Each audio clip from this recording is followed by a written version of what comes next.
Sampal sa NBL ng Australia ang sinabi ng former NBA player na ito at Japanese at Lebanese ball club kasali sa mga preseason games ng NBL pero PBA ball clubs inisnab.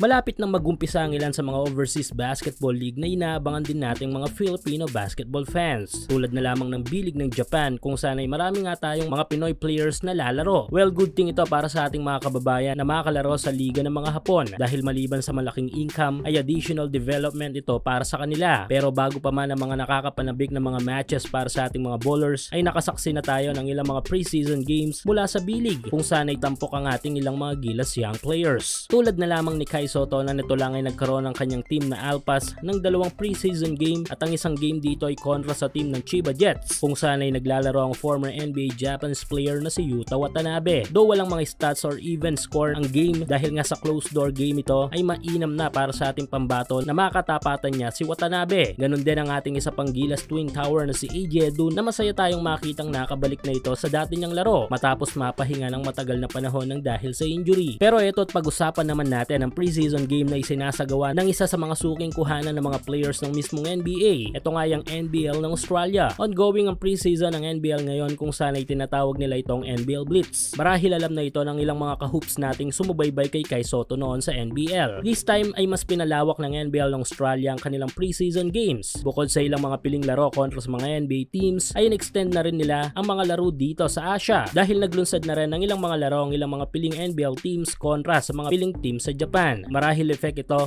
ng partnership ng B-League at NBL upang mapaunlad ang kanilang development. Matapos sa Japan ay maglulunsad din ng preseason game ang NBL ng Australia dito naman sa Lebanon, dahilan kung bakit magaganap ang laban ng Al Riyadi at Tasmanian Jack Jumpers. Pero tila may nakalimutang imbitahan ng NBL. Ito nga ay walang iba kundi ang one of the oldest basketball league sa mundo na PBA. Yes, tila inisnab nga ng NBL ng Australia ang ating pambansang liga kung sana ay hindi man lang naglatag ang mga ito ng imbitasyon kahit isang laro man lang sana. Kung natatandaan nung lumalaro pa si Kai Soto sa NBL ay napapalapit na ang NBL sa ating basketball scene sa bansa. Kung sana ay umabot pa nga sa puntong lalatagan na sana tayo ng extension ng kanilang liga. Pero nang mawala si Kai sa kanilang liga ay tila nawala na rin ang koneksyon ng NBL at ng mga Australiano sa Pilipinas. Para sa akin ay magiging mainam na kompetisyon din ang may bibigay ng ating mga top PBA teams sa anong kupunan man sa NBL ng Australia. Pero eto may banat sa NBL ang isang former NBA player na lumalaro ngayon sa NBA G League. Sa naganap na preseason game ng isang kupunan sa NBL ng Australia na Tasmanian Jack Jumpers at ang bagong kupunan sa NBA G League na United ay tinalo nga ng bagong team na ito mula G League ang team mula NBL sa final score na 74-76. Medyo nakakadismay ito para sa NBL team dahil sa kabila ng kanilang intact chemistry ay tinalo lamang sila ng ilang buwang kupunan pa lamang na ito mula G League. Pinangunahan ng former NBA player na si Charlie Brown Jr. ang panalong ito ng United kung saan ay nakapagtala ito ng 23